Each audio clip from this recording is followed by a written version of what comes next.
என்ன இந்த காதில் வாங்கி அதை அந்த காதில் தள்ளு. மேகம் மீதந்தாலும் காகம் பறந்தாலும் ஆகாயம்தான் அழுக்காக ஆகாதுன்னு சொல்லு. பூ பந்தை யாரும் நீரில் பத்தித்தான் வச்சாலும் வந்து வரும் தண்ணி மேலதான்.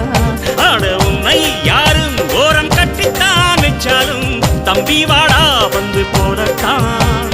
மூணாம் பீரை மெல்ல மெல்ல வெண்ணிலவாய்